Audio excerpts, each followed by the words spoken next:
సరస్వతి స్వాముల వారి దివ్య చరణారవిందములకు ప్రణమిల్లుతూ పరిపూర్ణ పరబ్రహ్మస్వరూపులకు ప్రియాత్తమ బంధువులారా, ఓ ప్రశ్నోత్తరిలో మనకు 13 శ్లోకాలు అయినాయి. ఈరోజు 14వ శ్లోకం.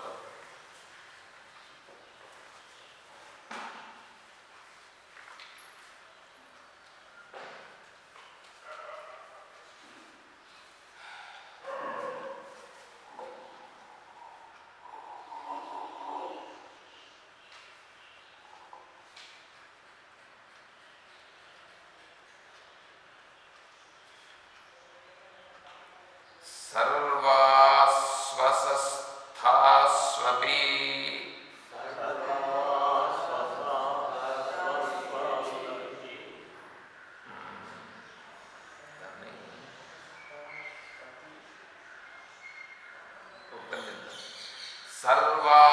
సర్వావస్థాస్వపి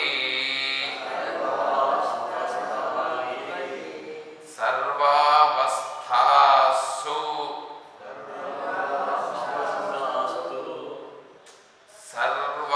సర్వావస్థాసు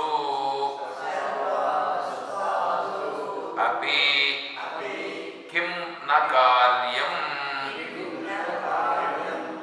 అంటే సర్వావస్థాసు సర్వ అవస్థలయందు కిం న కార్యం ఏమి కార్యమును చెయ్యరాదు, ఏ కార్యాన్ని చెయ్యరాదు.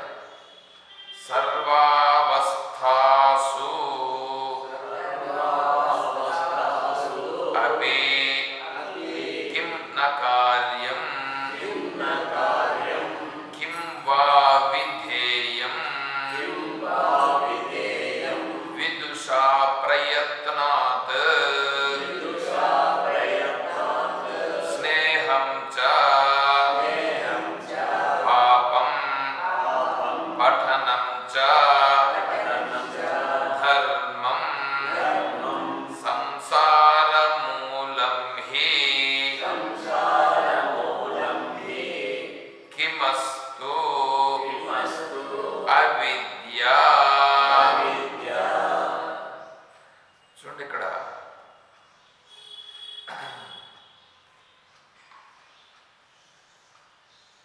ఇందులో 3 ప్రశ్నలు ఉన్నాయి. సర్వావస్థాసు అపి, సర్వావస్థ సర్వ అవస్థలు, అవస్థలు ఎన్ని ఉన్నాయి మనకి? 3 అవస్థలు. ఏవి? జాగ్రత్త అవస్థ, స్వప్నావస్థ, సుషుప్తి అవస్థ. ఈ 3 అవస్థలలో కిం న కార్యం, ఏ కార్యమును చెయ్యకూడదు, ఏ కార్యాన్ని చెయ్యకూడదు. ఏ కార్యము చేయకూడదో తెలిస్తే తర్వాత ఏ కార్యం చేయాలనో తర్వాత వస్తుంది. చూడండి, ఇప్పుడు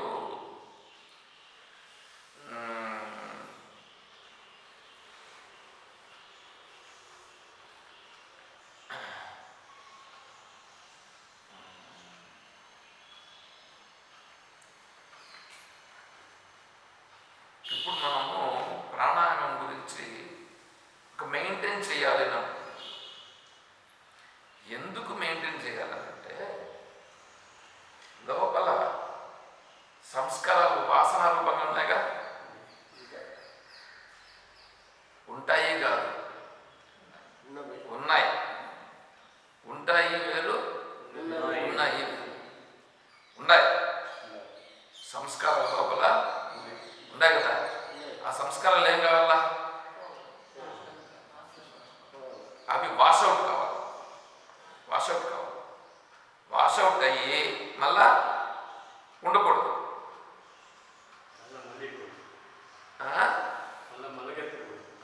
మళ్ళకెత్తకూడదు.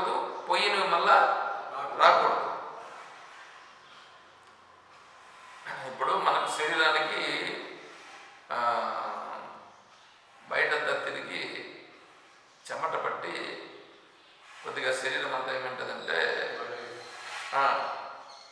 దుమ్ముతో మలినమంతా అయి ఉంటుంది. ఇంటికి వస్తాం, ఇంటికి వచ్చి ఏం చేస్తాం? స్నానం చేస్తాం. స్నానం చేస్తే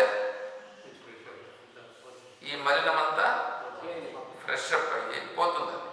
అది పోయి ఫ్రెష్ అవుతుందా? శరీరానికి అవుతుంది, మనసు ఎప్పుడు శరీరం అయిన తర్వాత మన మనస్సు వస్తుందిగా. అంటే ఇప్పుడు శరీరము మలినం పోయింది, శరీరం ఫ్రెష్ అయింది. శరీరం ఫ్రెష్ అయితే మనసు కూడా ఫ్రెష్ వస్తుంది.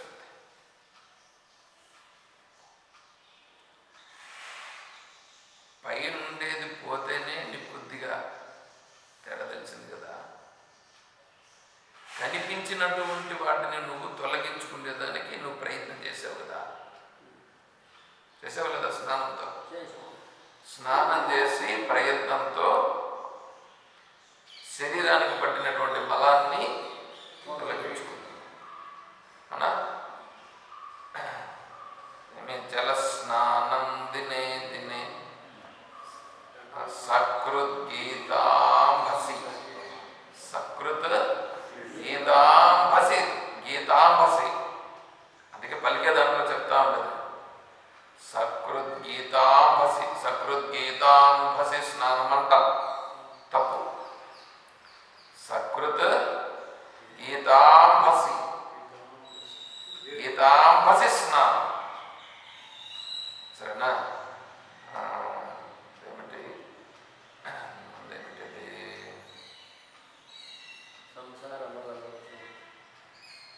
సంసార మోచనం కరెక్టే. దానికి ముందు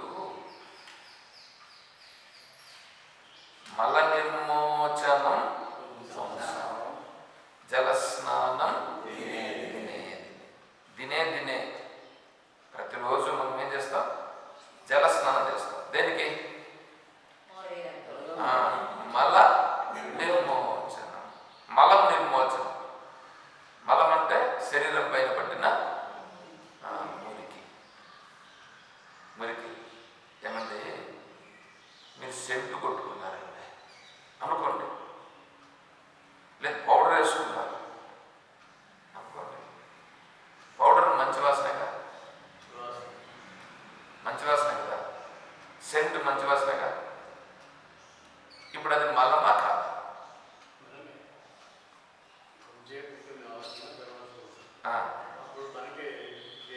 కదా. అంటే సెంటు కొట్టుకున్నప్పుడు బాగానే ఉంటుంది, కొంతసేపు మళ్ళీ ఏమవుతుంది? అది శరీరానికి అది కూడా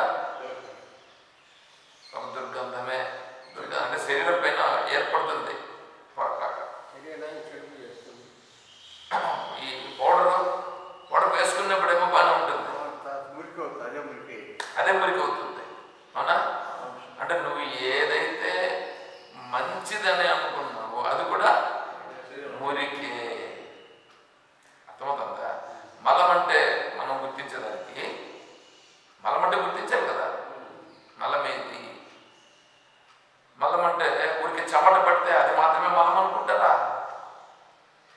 చెమట పడితే మలమే. చెమట దుర్వాసన కదా, కంపు కదా. సెంటు కొట్టుకున్నావు కదా, సెంటు ఫస్ట్లో బాగానే ఉంది, మళ్ళా అది కూడా మలమే. కొంతసేపు తర్వాత పౌడర్ కూడా మలమే అయినది. ఈ పైన ఉన్నటువంటివి ఇవే నీకు ఇబ్బందిగా ఉంటే వాటినే కదా పోగొట్టుకోవడానికి స్నానం చేస్తున్నావు. వాటిని పోగొట్టుకోవడానికి స్నానం చేస్తున్నావు. పుణ్యము పాపము రెండు ఉన్నాయి లేదా? పుణ్య పాపము సంస్కారం లోపల ఉన్నాయిగా. పుణ్య పాప సంస్కారాలు అవి మలమా? ఏది మలం? పాపం మాత్రం మలమా? పుణ్యము మలము కాదా? అంటే పుణ్యము మలమే, పాపము కూడా మలమే. ఏమంటే పాపము మలము మేము అంగీకరిస్తాము. ఎందుకంటే పాపం అంటే అది చెడ్డ చేసింది, అది పాపపూర్వకంగా బంధిస్తుంది, నరకానికి తీసుకుపోతుంది, కాబట్టి అది చెడ్డదే. పుణ్యము కూడా మలమని మీరు ఎలా అంటారు? చూడండి,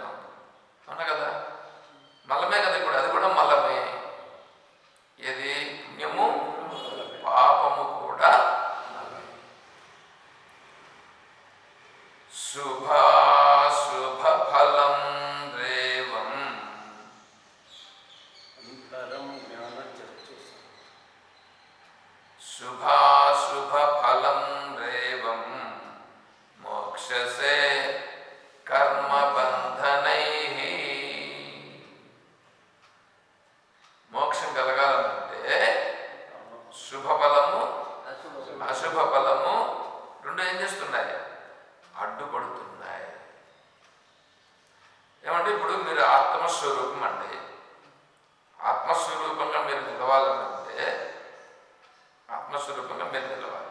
మీరు ఇప్పుడు ఆత్మస్వరూపే కదా. ఆత్మస్వరూపమైనప్పుడు నేను ఆత్మస్వరూపంగానే ఉందాము అనంటే పుణ్య ఫలమన్నా వచ్చి అడ్డుపడుతుంది, పాపపు ఫలమన్నా వచ్చి అడ్డుపడుతుంది. ఏంటో ఒకటి వస్తున్నాయి లేదా.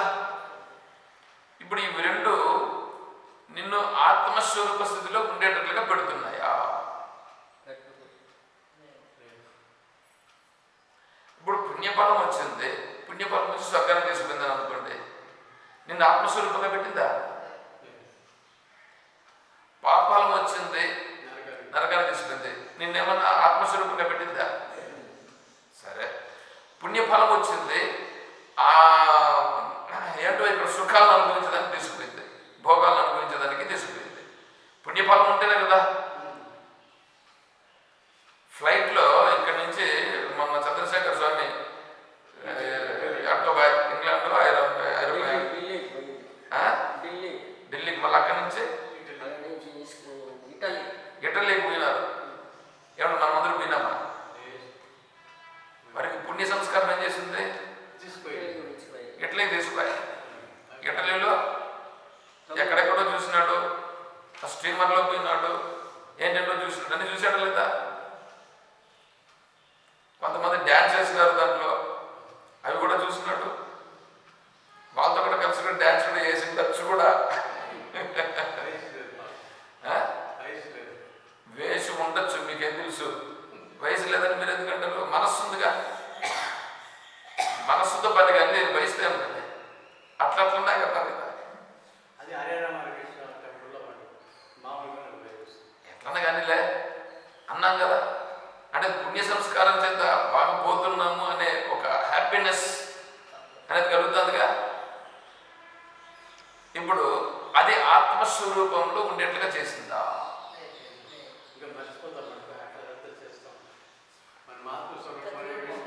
మర్చిపోయిందన్నా, అవునా? పాపము, పాపము ఫలముతో ఎంతసేపు ఇక్కడ పోయి ఇప్పుడు హాయిగా భోజనము, ఇంట్లో సౌకర్యాలు అన్నీ బాగున్నాయి, బాగుంటే పర్లేదు, బాగాలేకుండా పాపం కొంతమంది చూడండి ఎంత కష్టపడుతుంటారు. చూడండి, ఆ డ్రైనేజ్ ఎత్తేదానికి వస్తారు పాపం. వాళ్ళు కూడా ఉద్యోగస్తులే, ఏమంటే డ్రైనేజ్ ఎత్తుతారు. డ్రైనేజ్ ఎత్తే వాళ్ళు ఎట్లా అంటే వాళ్ళకి మామూలుగా చేతులకు గ్లౌస్ ఇవ్వాలా, కాళ్ళకు గ్లౌస్ ఇవ్వాలా, ముఖానికి మాస్క్ ఇవ్వాలా, కళ్ళకు కూడా వేరే ఇవన్నీ వాళ్ళకి ఇవ్వాలి. ఇస్తున్నారా? ఇచ్చినారా? ఇవ్వకుండానే పాపాలు చేస్తున్నారు లేదా. ఇప్పుడు మామూలు పెద్ద స్థాయిలో ఉద్యోగం చేసేవాడు అట్లాంటి వాళ్ళని చూస్తే కొంచెం బాధ అనిపిస్తుందిగా. వాళ్ళు ఉండే స్థాయి ఏమి, వీళ్ళు ఉండే స్థాయి ఏమి. వాళ్ళు ఈ పని చేస్తారా? పై స్థాయిలో ఉండే వాళ్ళు ఈ పని చేస్తారా? చేయలేరు. అది వాళ్ళ దృష్టిలో కొంచెం కష్టపడుంటే కదా. ఇంకా కిందికి పోయినామని అనుకోండి, కొంతమంది వ్యవసాయం చేస్తారు. వ్యవసాయం చేయడం అనేటువంటిది కష్టంతో, శారీరక కష్టంతో కూడుకున్న పని. వాళ్ళు చేస్తారు, వాళ్ళేమి ఇబ్బంది పడరు. కొంతమందికి భూమి కూడా ఉండదు, వాళ్ళు ఏం చేస్తారు? ఇతరుల దగ్గరికి వెళ్ళి కష్టపడి పని చేసుకుంటారు, కూలి పని చేసుకుంటారు, అవునా కదా. వేరే వాళ్ళ దగ్గరికి వెళ్ళి భూమిని తీసుకుని వాళ్ళు చెప్పే అవన్నీ ఎంతో ఉంటాయి. ఇదంతా కష్టం కదా. ఈ కష్టముతో ఉన్నటువంటి పని ఇదంతా వాడి యొక్క రజోగుణ ప్రభావం చేత వచ్చింది. సత్వగుణముతో ఉండేటువంటిది వీడు హాయిగా ఉండుట, ఆఫీస్కి వెళ్ళుట, ఆఫీస్లో కూడా వీడి కింద కొంతమంది పని చేయుట, చూడండి ఇట్లంతా ఉంటుంది. ఇవంతా ఉన్నాయంటే సత్వగుణం పెరిగిందిగా, వీడు చెప్పినట్టు జరుగుతున్నాయిగా.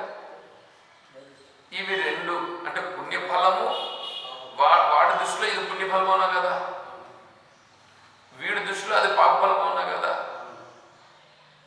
చూడండి, నేను ఊరికే అక్కడ పోలిస్తున్నాను కదా, ఎవరు తక్కువ చేయడం కాదు. అయితే ఈ రెండు ఏమైనా ఆత్మస్వరూప స్థితిలో ఉండేటట్లుగా చేస్తున్నాయా? ఇవి రెండు ఉన్నప్పుడు కూడా నువ్వు ఆత్మస్వరూపం ఉన్నావు కదా కదా. మరి రెండు ఉన్నప్పుడు ఆత్మస్వరూపం అయినప్పుడు మరి ఆత్మస్వరూపంగా ఎందుకు ఉండలేకపోతున్నావు? ఏమంటే ప్రశ్న అర్థమైందా? అంటే ఎప్పుడు ఆత్మస్వరూపంగానే ఉండదు. అవును, ఇంకా ఆత్మస్వరూపమే నువ్వు. ఆ ప్రశ్నతో కాదు నేను ఇప్పుడు చెప్తాను. నువ్వు ఆడిపోవద్దు, బుక్ దగ్గరికి పోవద్దు. బుక్ దగ్గరికి పోయే దాని గురించి చెప్పడానికి నేను ఇంకా చాలా దూరం పోయినా వల్ల నువ్వు ఇప్పుడు మనం వేరే పనిలో ఉంటాం కదా, అప్పుడు ఆత్మస్వరూపం మనం గుర్తించలేదు. జ్ఞాపకం ఇప్పుడు మీరు గుర్తు చేస్తా ఉన్నట్టుగా గుర్తొస్తా ఉంది. మన పనిలో మనం ఉన్నప్పుడు అది గుర్తొచ్చేది, కానీ అప్పుడు కూడా ఆత్మస్వరూపమే కదా. అవును, నువ్వు అప్పుడు కూడా ఆత్మస్వరూపమే అయినా నువ్వు అప్పుడు వేరే స్థితిలో ఉన్నావుగా. వేరే స్థితిలో ఉన్నావంటే అర్థం ఏంటి? ఇప్పుడు సపోజ్ ఏమనుకోద్దండి, ఆ స్థితిలో శరీరాన్ని విడిచిపెట్టినాము అని అనుకోండి. ఆ స్థితిలో శరీరాన్ని విడిచిపెట్టినాము అని అనుకోండి. అప్పుడు నువ్వు ఏమి స్మరిస్తూ ఉన్నావో అదే వస్తుంది కదా. అవునా? తప్పు చేస్తే అది అనుభవించాలి, ఇది వస్తుంది కదా.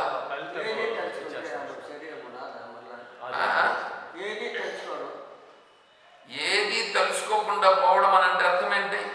ఏది తెలుసుకోకుండా ఉండేది ఎప్పుడు ఉంటావు?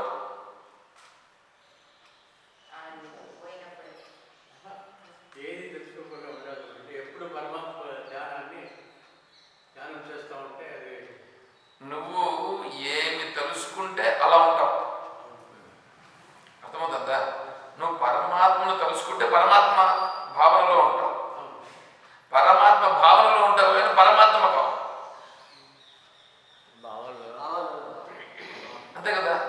పరమాత్మ భావనలో ఉన్నావు, నువ్వు పరమాత్మ అయ్యావా? తేడా గమనిస్తాను కదా. అంటే ఇప్పుడు ఎట్లా ఉండాలా? పరమాత్మ భావనలో ఉంటే పరమాత్మ భావనలో ఉంటావు.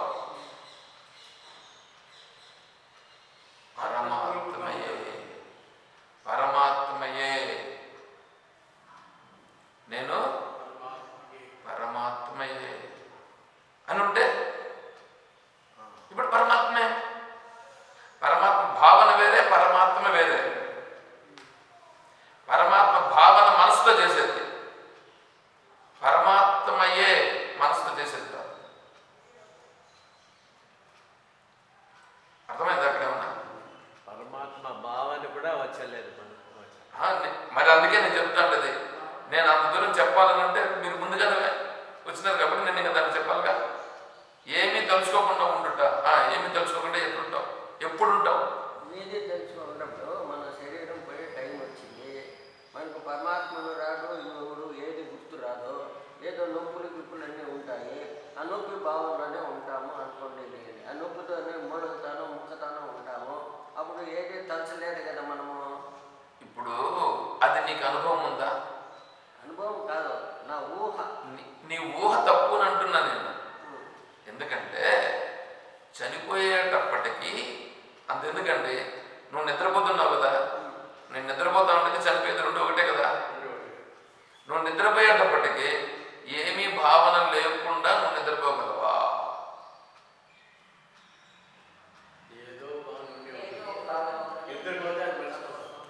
నిద్రలేకపోయినప్పుడు నువ్వు మర్చిపోతావు. నేను కాదని చెప్పట్లేదు. నిద్రలేకపోయేంత వరకు నీకు ఏదో ఒకటి వచ్చిందిగా, ఏదో ఒకటి ఆలోచిస్తున్నావుగా. అర్థమైనా? ఇప్పుడు వచ్చినారు మీరు లెక్కకి. ఏంటి ఇప్పుడు ప్రశ్న ఏంటి? సర్వావస్థాసు అపి, సర్వావస్థలలో కూడా ఏమి చెయ్యకూడదు. ఏమి చేయకూడదు. ఎందుకంటే ఏ అవస్థలోనైనా సరే, నువ్వు సుషుప్తి అవస్థలోకి పోతున్నావు, నిద్రలేకపోతున్నావు. నిద్రలేకపోయేటప్పుడు ఏదో ఒకటి ఆలోచిస్తూ ఉండి ఇంకా అలసిపోయి గమన నిద్రపోతావు. అంటే అంతవరకు నీకు ఏదో ఒక ఆలోచన ఉందిగా. ఆలోచన లేకుండా ఉండి నువ్వు నిద్రపోగలవా? అది ఉందా?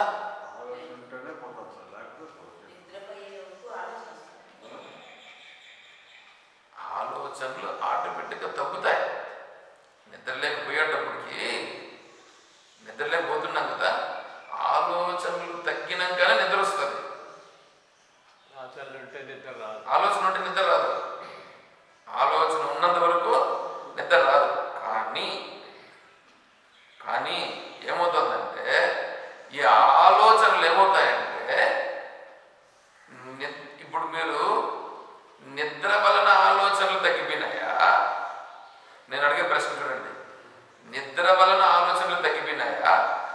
ఆలోచనలు తగ్గి నిద్ర వచ్చిందా? కాదు. ఆలోచనలు తగ్గి మీకు నిద్ర రావట్లేదు. గమనించుకోవడం కావాలి. ఆలోచనలు తగ్గి మీకు నిద్ర రావట్లేదు. నిద్ర వలన ఆలోచనలు తగ్గిపోతున్నాయి. ఆలోచనలు తగ్గిపోతున్నాయి. అర్థమవుతుందా? మీకు ఆలోచనలు తగ్గిపోయి నిద్ర వస్తే దట్ ఈస్ కరెక్ట్. అది కరెక్ట్. ఆలోచనలు లేకుండా ఉండాలా, హాయిగా నిద్రపోవాలి. కానీ మీకు శరీరము మనస్సు అలసిపోయి అమ్మాయ నిద్ర వస్తుంది అని నిద్రపోతారు. అప్పుడు నీకు ఆలోచనలు అణిగిపోవచ్చున్నవి. నేను చెప్పే పాయింట్ ఆలోచన చేసుకోండి, చూసుకొని మళ్ళీ కూడా కలుగుతాడు.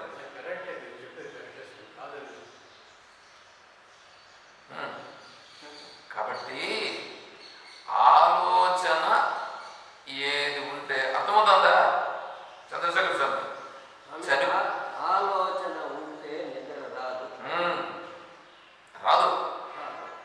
ఇప్పుడు ఆలోచన పోయి నిద్ర రావాలా అంటే దానికి ఒక మార్గం ఏమంటే మనము ఆలోచన వదిలేసి ఉచ్ఛ్వాస నిశ్వాసాలనే గమనిస్తూ ఉంటే నిద్ర వస్తుంది. ఉచ్ఛ్వాస నిశ్వాసాలను గమనిస్తూ ఉంటే నిద్ర వస్తుంది. ఎందుకు తెలుసా? నీ మనస్సుని అక్కడ కలుపుతున్నావు. నీ మనస్సును, నీ ఆలోచనలను అక్కడ కలుపుచున్నావు. అక్కడ కలుపుచుండేది కారణం చేత ఈ ఆలోచనలు కొద్దిగా తగ్గుతుంటాయి. ఆలోచనలు తగ్గేదానికి నువ్వు మార్గాన్ని చెప్తున్నావు. కరెక్ట్, మంచి మార్గం. అలా చేసేదాని వల్ల ఏమవుతుందంటే ఆలోచనలను తగ్గిస్తున్నాము. అర్థమవుతుందా? అందరూ ఆ మార్గాన్ని ఎంచుకోరు. శరీరం అలసిపోయి నిద్ర దానంతట అదే వస్తూ ఉంటే అప్పుడు ఆలోచనలు ఆటోమేటిక్గా తగ్గిపోతాయి. ఇట్లా నిద్రపోతారు. నేను చెప్తాను అది ఇప్పుడు మీరు చెప్పినట్లుగా శ్వాసను చూస్తూ గమనిస్తూ ఉంటే ఆలోచనలు అక్కడ తగ్గిస్తున్నారు. స్వామికి కూడా చెప్పినారు సార్, నిద్ర నేను అడిగినాడు స్వామి ఎట్లంటే ప్రాణాయామం చేస్తే నిద్ర వచ్చేస్తుంది చెప్తున్నారు. ప్రాణాయామం చేస్తే నిద్ర రాదు. ప్రాణాయామం చేస్తే నిద్ర రాదు, యాక్టివ్నెస్ వచ్చేస్తుంది.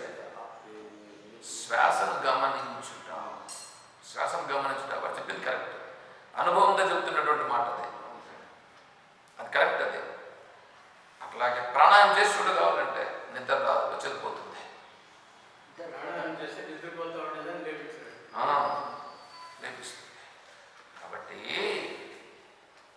కాబట్టి ఆలోచనలను లేకుండా చేసుకుంటా. అర్థమవుతుందా? ఆలోచనలు లేకుండా పోవాలి. నువ్వు పుణ్య సంస్కారం వచ్చినా, పాప సంస్కారం వచ్చినా, ఏ సంస్కారం వచ్చినా కూడా ఆ సంస్కారముతోనే మనం మళ్ళీ పుడతాం.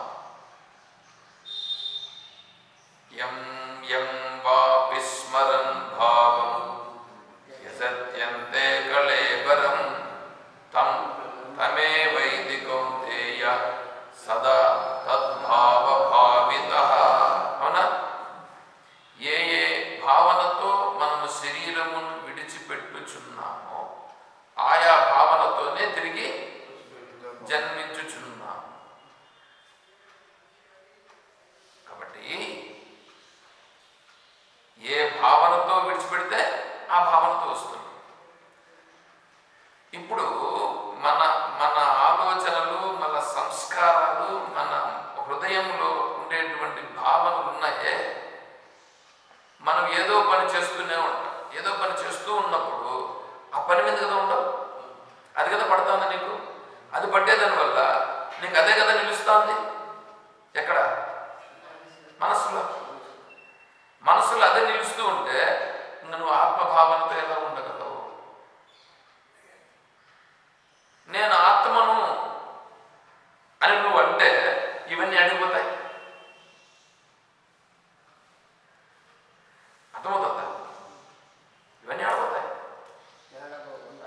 విధి పెట్టినావు కదా, సంస్కారాలు ఉన్నాయి కదా, సంస్కారాలు లేకుండా పోవాలి కదా.